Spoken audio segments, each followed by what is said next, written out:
Apakah secara sederhana Bapak melihat selama ini pemimpin-pemimpin di NTT ya, pemimpin-pemimpin, apakah sudah merasakan itu bahwa NTT sangat kaya sekali dari sisi itu? Kalau kita lihat dari segi pemimpinnya.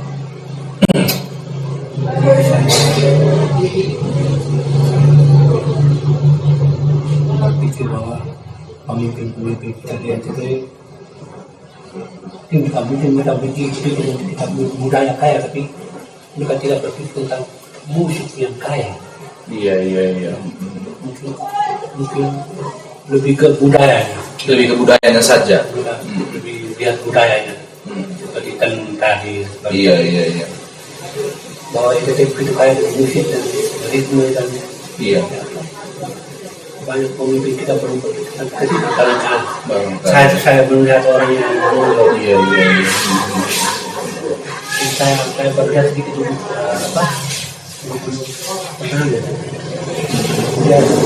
musik toh. Oh ya. Dan ke rumahnya diskusi tentang musik. Saya lihat dia itu saja ya. Minat dengan musik. Karena karya-karya musik, minat dan bakat itu pasti bisa mempengaruhi proses berpikirnya, Bapak. Ya. Dan Nusantara. Herman Nusantara. Natal Nasional. Nama Presiden Soeharto di Jakarta. Ya, banyak menurut saya dia senang musik, Nusantara. Ya. Orang jenderal itu senang musik. Oke, teman-teman, memang menarik sekali Bapak Petrus menyukai lagu-lagu tradisional, ritme musik NTT khususnya, karena Bapak merasa terkesan dengan masa kecilnya. Tetapi banyak juga karya-karya Bapak Petrus yang mengkomposisi atau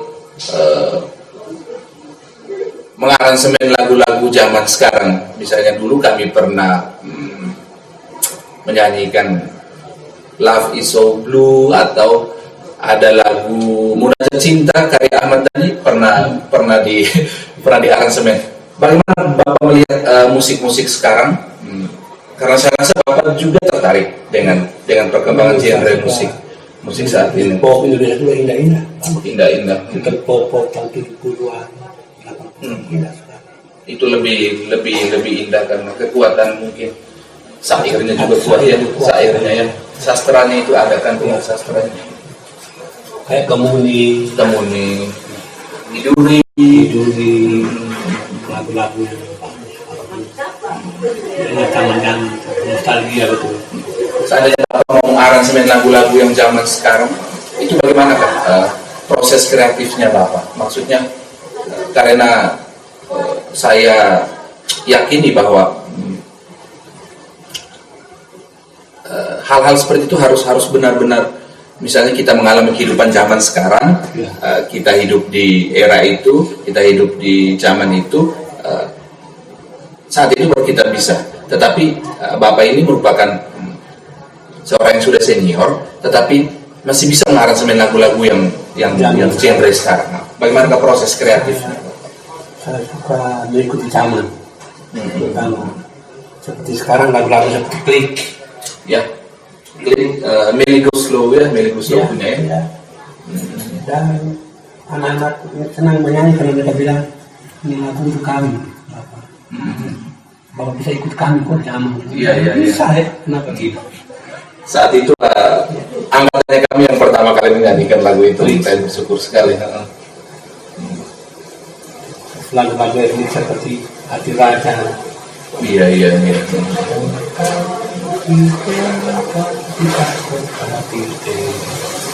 Dan lagu seperti Manggarai punya Bapak. Kalarana, ya. Nacage, Saya senang sekali. Mewakili jiwanya Bapak, jiwa daerah tertentu. Tetapi Bapak juga sangat master sekali di lagu-lagu klasik. Bagaimanakah mengikuti semua?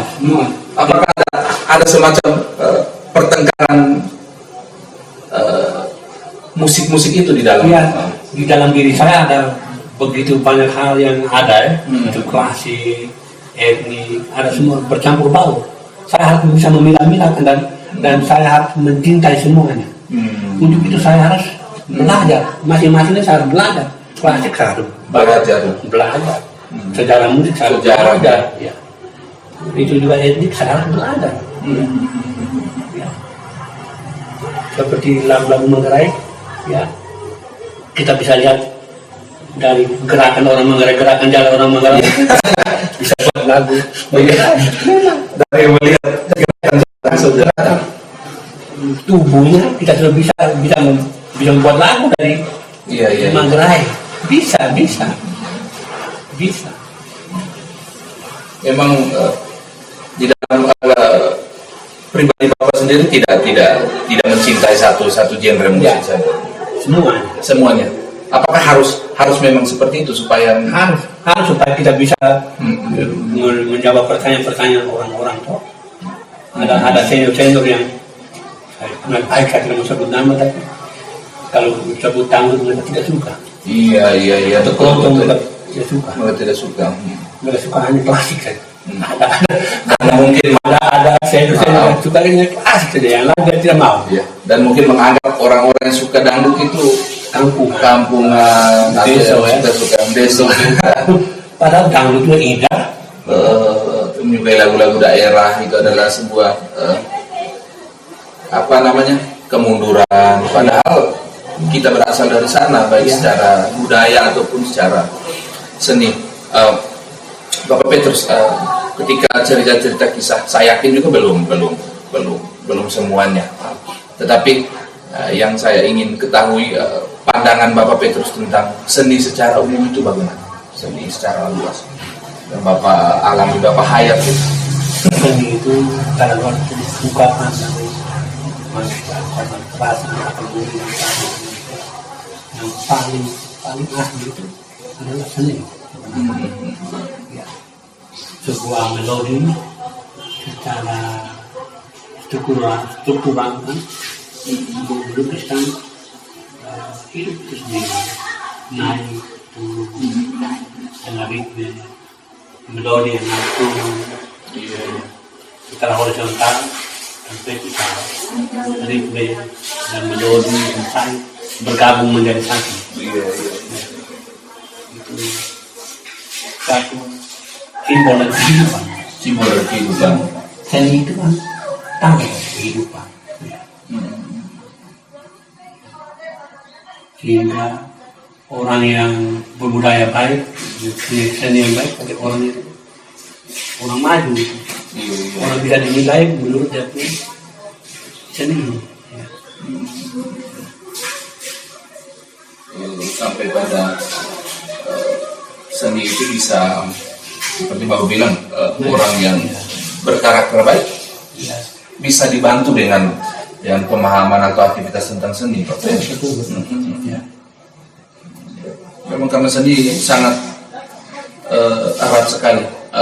Contoh secara sederhana di dunia pendidikan lah, kita di sekolah, ada kalanya anak-anak memang agak paradoks juga kadang-kadang, banyak guru, bapak ibu guru yang dalam tanda petik menyepelekan anak-anak yang nakal, anak-anak yang bolos. Tapi setelah saya telusuri, ternyata anak-anak itu sangat menyukai seni.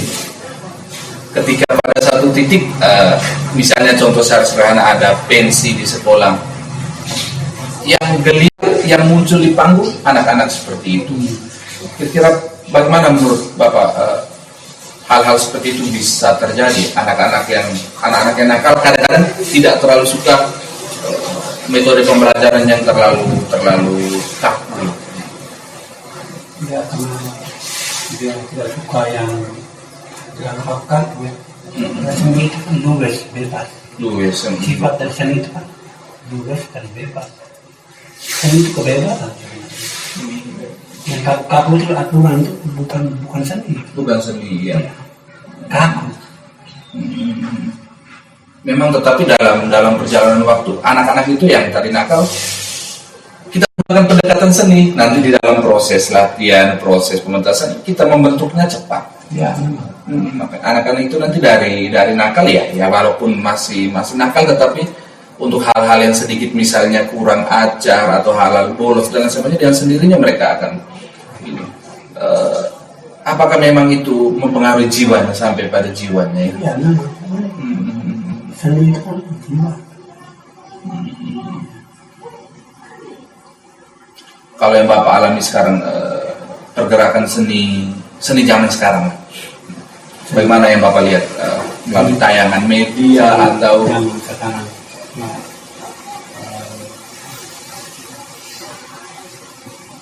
Pada zaman sekarang ini seni akan merosot menurut saya. merosot? Ya. Seni Apakah karena pelaku seninya kurang atau karena penyuka seninya? karena pelakunya barangkali. Pelaku. Nggak banyak yang menjadikan seni sebagai sebagai materi saja. Materi, komoditi semata. Komoditi, tidak melihat jiwanya. Oh iya. Dan juga kita lihat dalam dia punya lagu-lagu juga kayak apa, kuburan itu. Oh, iya. Apa namanya? Apa akor-akornya? Akor-akor. Dia menyebutkan akor-akor pada sairnya, C minor, D minor. Jadi itu saya Sudah miskin mungkin ya. sudah tidak ada kaya lagi, ada ide yang bagus lagi, jadi sangat dimasuk ke hal-hal praktis saja ke dalam otaknya. Jadi orang mengarang juga, mengubah lagu juga begitu praktisnya. Atau mungkin kalau menurut saya mungkin mereka salah mengartikan kreativitas. Kalau mereka bukan salah mengartikan, mereka kurang masuk ke dalam apa itu kreativitas. Kurang masuk ke dalam kreativitas itu Ya. sendiri. Betul. Memang karena kalau saya teliti juga lagu-lagu zaman sekarang bagus, boomingnya, terkenalnya cepat, Tapi cepat juga hilang, tidak bertahan. Sementara lagu dulu sampai sekarang, bahkan adik-adik kita, anak-anak yang baru tamat sekolah ya Sultan itu lagu-lagu semacam Ebit ya, ada lagu-lagu Chrisye, siapa saja bertahan. Itu mau lihat apa jiwanya ya? Jiwanya, karena mereka betul-betul mengambil jiwanya dulu. Sekarang mereka tidak ambil jiwanya, mereka punya Materi fisiknya saja. raganya. Itu kalau secara luas. Kalau masuk ke seniman NTT yang Bapak lihat selama ini, yang Bapak baca, Bapak tonton di media, bagaimana kegiatan seniman NTT tentang jiwa, tentang kreativitas tadi? Sekarang anak itu banyak yang di nasional juara. Iya betul. Itu suatu kemajuan. Jadi ada kemajuan di NTT sebenarnya. Di anak muda ini. Tadi kita katakan anak zaman sekarang kan mementingkan bukan kejiwaan tapi mementingkan raganya. Iya, raganya. Justru sekarang itu yang harus distudikan lagi bagaimana, kenapa, apa yang terjadi. Iya. Bahwa banyak anak-anak kita yang sudah juara di event nasional, bahkan internasional. Betul Ya. Jadi ada pemain piano dari ND kemarin yang juara di Amerika bahkan. itu kan aneh. Teman-teman kita yang pemain sasando sudah banyak. Sudah kita studi lagi mengenai fenomena itu. Iya betul. Karena mereka juga ketika berkarya juga banyak hal yang mereka pelajari, baik secara budaya. Menurut Bapak, ini kalau kita masuk ke sisi budaya sedikit, apakah budaya NTT itu mempengaruhi dunia seni musik? Ada. Budaya NTT misalnya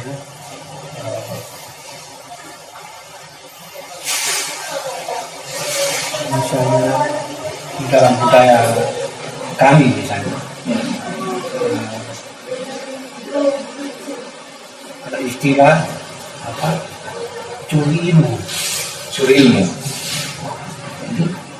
Istilah kami punya istilah kira dari tempat lain juga mungkin curi ilmu. Kata-kata curi ilmu itu dia mencuri, berarti dia belajar tapi mencuri. Oh, dia belajar tapi mencuri. Dia mencuri. Sebenarnya tidak etis apa tapi istilah berarti orang-orang mencuri itu orang terhebat bahwa dia bisa mencuri ilmu, sehingga kalau kita belajar, kita mau jadi juara, kita curi ilmu sebanyak-banyaknya. Kalau dosen menjelaskan, kita curi dari ilmu. Iya. Menggali dan satu kerakusan, satu istilah Bapak. Iya, betul. Rakus harus rakus. Itu kenapa ambil dari kata-kata itu. Curi, rakus. Itu pengaruh budaya. Kita punya seni, ya, pengaruh budaya pada seni kita. Iya. Harus rakus belajar. Mungkin itu. Kita juga kalau mau belajar piano, yang dia jadi kita baru rakus kalau harus belajar. Betul. Lalu dia berani pergi ke Amerika dan dia juara. Juara di Amerika. Iya. Sudah level juara dunia ya. Betul. Pengaruh budaya. Kita budaya kita identitas seperti itu. Keras. Iya, betul Pak. Sebenarnya itu modal yang bagus kan kekerasan orang identitas. Karakternya itu sekarang jiwa pejuang itu sudah ada. Itu menjadi Tapi mau ada juga orang yang malas. Ada juga. Kalau secara umum identitas keras, orang timur keras. Iya. Orang Jawa Betul. Betul Pak ya. Tapi sebenarnya itu modal besar ya. Secara budaya Secara budaya. Baik teman-teman, kalau suasana seperti Bapak yang sekarang saat ini, bagaimana Bapak karya-karya Bapak yang Bapak rasakan sendiri, bukan lebih ke arah mana, tetapi proses kreatif yang sekarang Bapak alami ketika menghasilkan mengkomposisi atau mengaransemen sebuah lagu, seperti apakah hal-hal yang menginspirasi Bapak atau hal-hal lainnya khusus untuk periode-periode sekarang? baru saya tahu 40 tahun gimana Iya. Ya, Pak Mariano bertanya, Bang masih bisa tuh? Oh iya. Kenapa tanya? Betul. Sudah tua, satu tahun. Bahkan sekarang saya untuk mengarah karena tidak ada masalah, masih bisa. Tidak ada pengaruh yang kesehatan juga tidak ada pengaruh. Satu bulan. Kita bisa lanjut Dari pembukaan sampai ya. Kalau dalam berpikir bisa meriang. Iya. Beliau 40 tahun. Dan katanya bagus. Bagus. Bagus.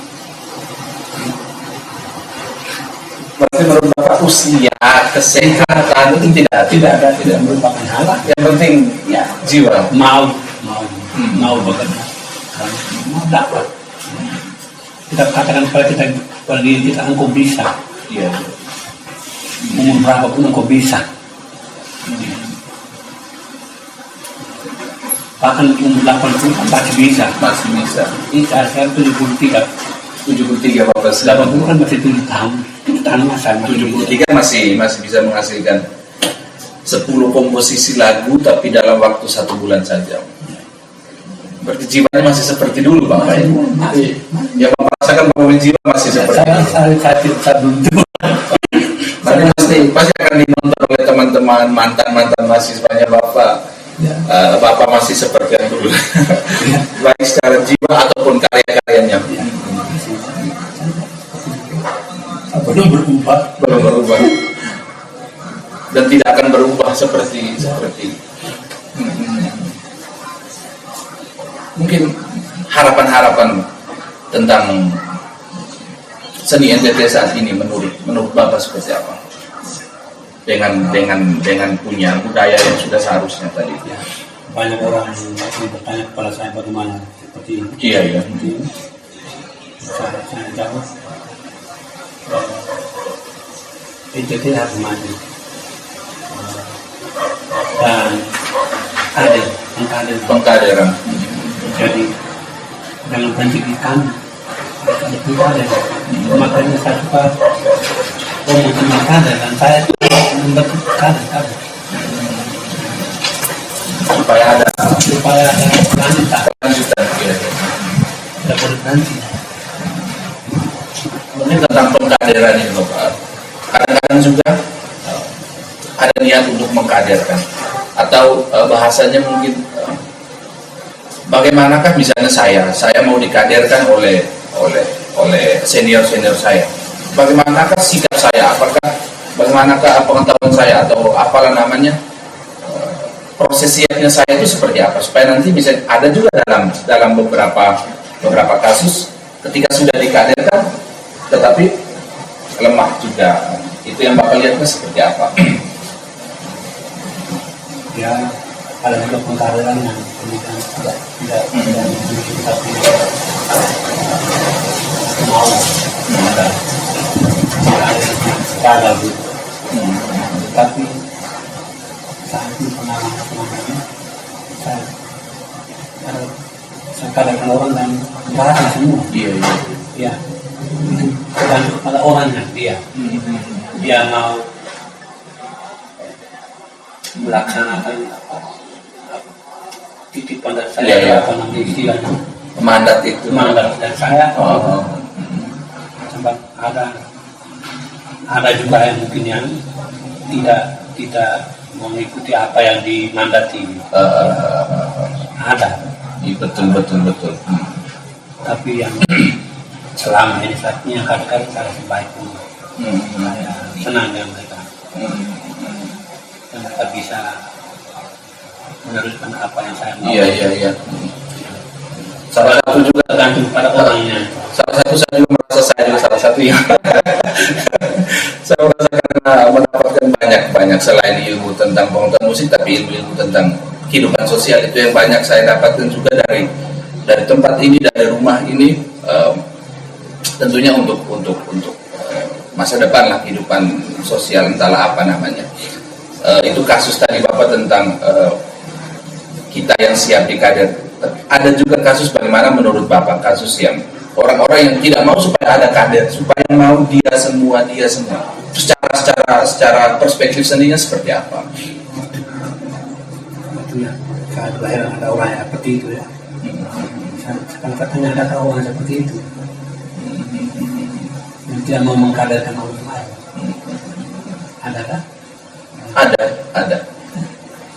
Justru banyak juga yang mau supaya maunya sendiri, bekerja sendiri supaya istilahnya kan dalam kalau pinjam istilah artis kan mau terkenal sendiri.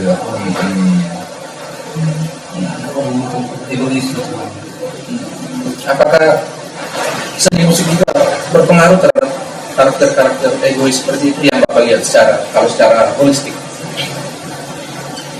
Ada orang seniman yang seperti itu memang ada contoh yang secara musik ada banyak seniman yang seperti itu yang mau jagonya sendiri ada.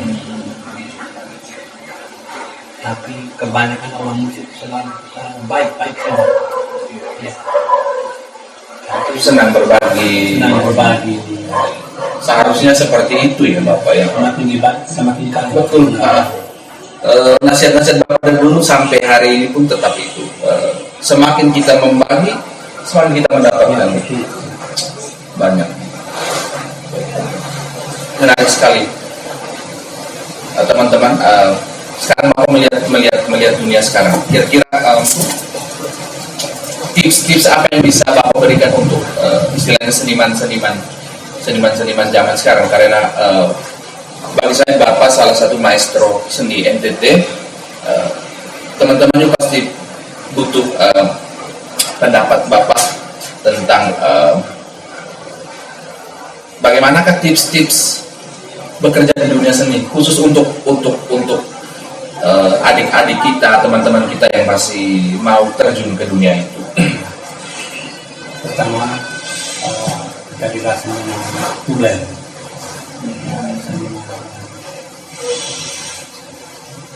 asli ya, jangan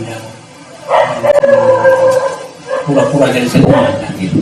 Seniman kita dengan jujur ya, dan harus punya banyak kreativitas, harus banyak belajar, baca banyak, cari banyak, diskusi banyak. Itu yang lebih penting, supaya kita jangan tiba-tiba habis kita punya minyak habis, kita motor tidak bisa jalan. Kalau kita tidak bisa belajar, berarti kita berhenti di tempat. Jadi belajar terus. Long life education. Ya, long life education. Harus panjang hayat ya. Panjang hayat. Belajar terus. Sampai menjelang kematian. Seperti Bapak hari ini tetap belajar terus. Saya tiap hari harus aransemen, harus dengar tiap hari. Kalau tidak, saya tidak tidur. Oh iya. Iya. Saya tiap hari harus ada lagu yang saya aransemen, itu saya mengarang kebagiannya atau motif. Iya. Apalagi kalau di motif. Ketika datang itu langsung. Ya, siap untuk mengkonversi apa saja. Berarti mengambil peluang waktu itu ya. Mengambil kalau ada peluang langsung eksekusi. Kebanyakan kita teman-teman ya seniman-seniman muda ingin supaya suka memilah-milah waktu.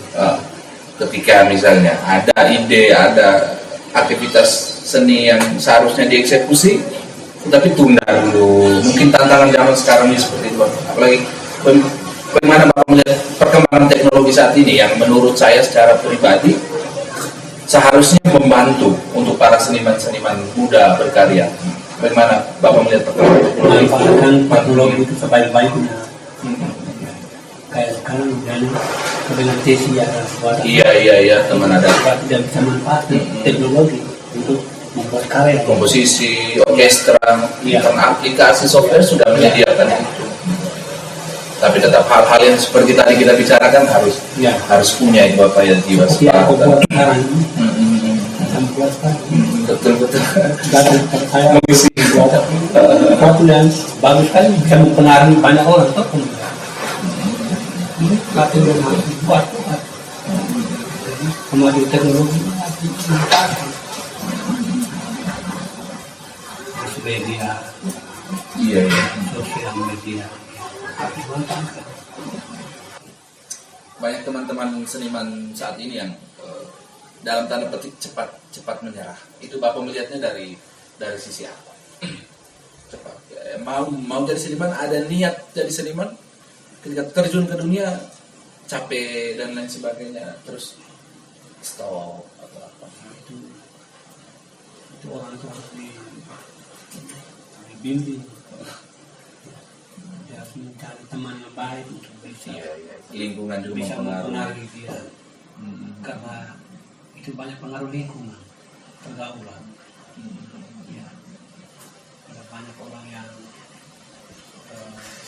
salah bergaul, salah mencari teman, dan jadinya cepat seperti itu.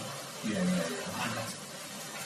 Makanya cari teman yang baik, dan mungkin kita kembali ke hal agama, berdoa. Karena urusan jiwa tadi. Ya.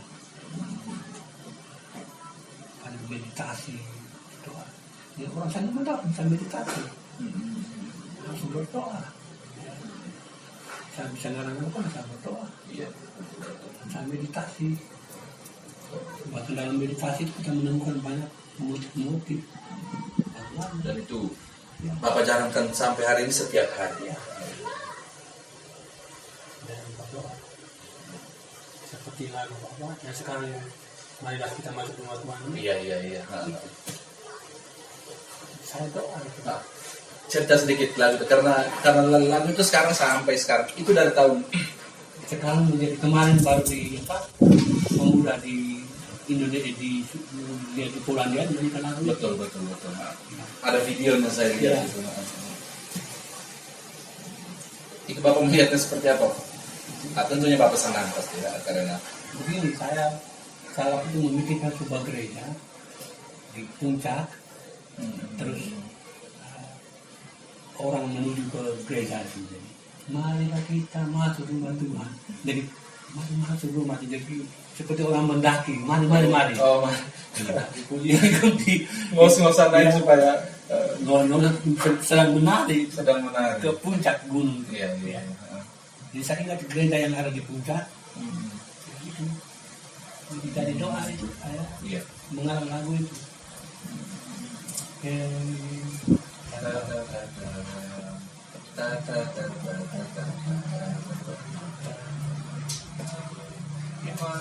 Saya ingat penari-penari itu ya dalam doa saya.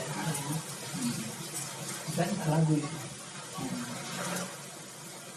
Jadi sekarang dia bisa terkenal seperti itu karena itu, mungkin karena itu.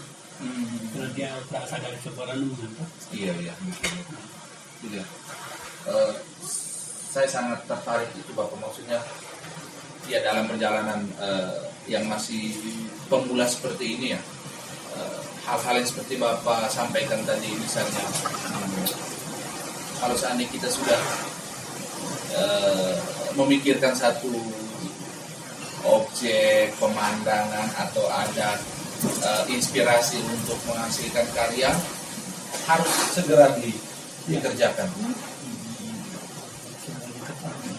Bapak pernah menunda-nunda seperti ada inspirasi tidak Tidak tunda, langsung.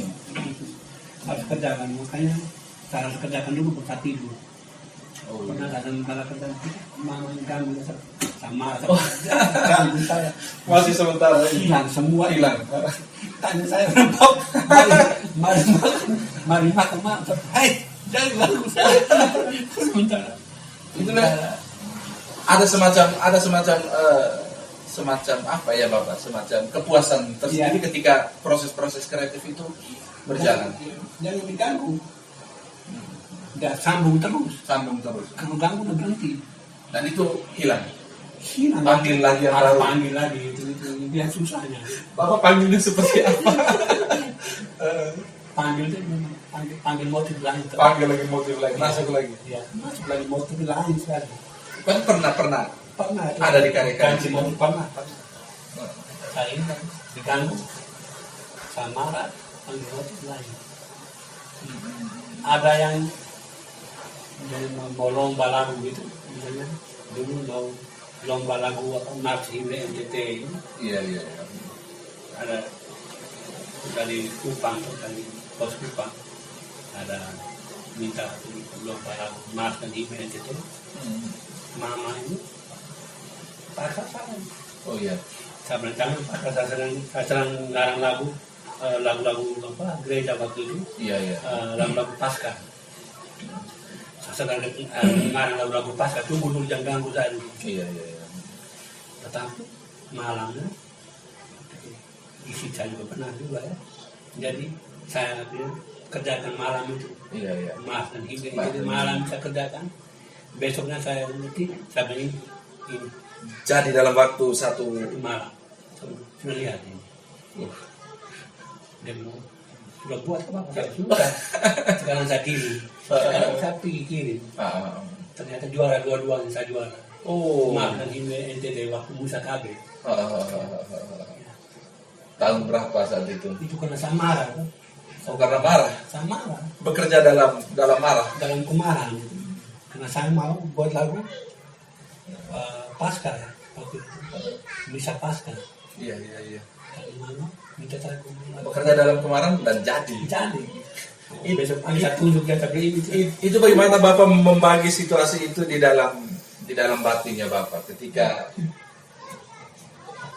Bapak mau tenang mengerjakan lagu Pasca, tapi tiba-tiba datang dan Bapak marah, tapi masih bisa berkarya. Saya lepas lagu Pasca tadi, ambil lagu NTT, dan saya kamar misalnya lagu NTT, nanti silu tadi, makan. Tapi enggak. Akhirnya juga, dan saya juga perempuan. Tahun berapa saat itu? Tahun 70. Waktu Kita belum lahir. waktu Musa Kabe belum lahir kok. Belum, aduh saya muda sekali 88. Sultan 90. Dari dua lah. 2000 berapa? 2002. Oh, sekarang. Baik Bapak, memang pasti tidak semua hal dikisahkan, tapi pasti pemirsa ada banyak hal juga yang masih saya gali di podcast berikutnya. Ada tema-tema khusus misalnya tentang musik inkulturasi, tentang lagu-lagu Gregorian, tentang perkembangan pendidikan seni saat ini. Untuk podcast pertama ini memang dikhususkan untuk sedikit menggali kehidupan para seniman, baik di dunia seni ataupun dunia sosial, atau hal-hal yang menginspirasi seperti tadi, yang tentunya menurut saya banyak hal yang menginspirasi saya atau juga teman-teman dimanapun teman-teman berada. Tentunya bisa nanti ada hal-hal yang mau di request atau mau ditanyakan, silakan nanti tinggalkan di kolom komentar video kami. Tentunya pada hari ini saya bersyukur sekali, saya mengucapkan terima kasih atas dukungan dari Bapak Petrus. Memang ini video podcast kita yang pertama, dan kita mengharapkan konten-konten kita mempunyai nilai edukatif, karena itu memang spiritnya paling penting. Kita mau dalam tanda petik mendokumentasikan para pikiran-pikiran dari para seniman-seniman NTT khususnya, yang tentunya menurut saya secara pribadi mempunyai nilai edukatif, mempunyai nilai-nilai kreasi untuk para seniman-seniman muda, bagaimana mereka mencari referensi dalam berkarya. Mungkin yang terakhir Bapak, peneguhan-peneguhan untuk seniman-seniman baru saat ini, bagaimanakah kira-kira pesan dari Bapak untuk para seniman-seniman muda, baik di bidang musik, tari, di bidang media dan lain sebagainya? Ya. Saya berpesan, kalian masih muda, kalian masih punya umur yang panjang, waktu yang panjang, usahalah jadi seniman yang oke. Dengan belajar, dengan berusaha terus-menerus, Anda bisa menjadi orang yang bisa diandalkan kelak.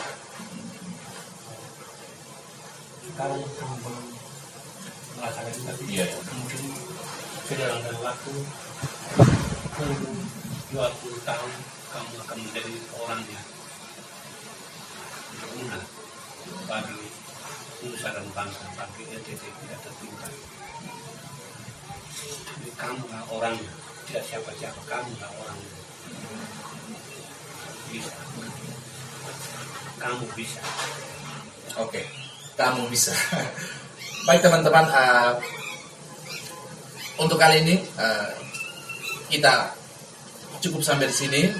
Tetapi tetap nantikan podcast berikutnya, tentunya dengan Bapak Petrus juga ataupun seniman-seniman lainnya. Harapan kami dukung channel kami dengan cara jangan lupa like, comment, and subscribe dan share sebanyak-banyaknya agar hal-hal kebaikan ini bisa kita nikmati bersama dan juga bisa kita wartakan, kita bagikan ke teman-teman lainnya. Oke, saya Rian Seong dan terima kasih sekali lagi Bapak Petrus untuk waktunya. Sampai jumpa.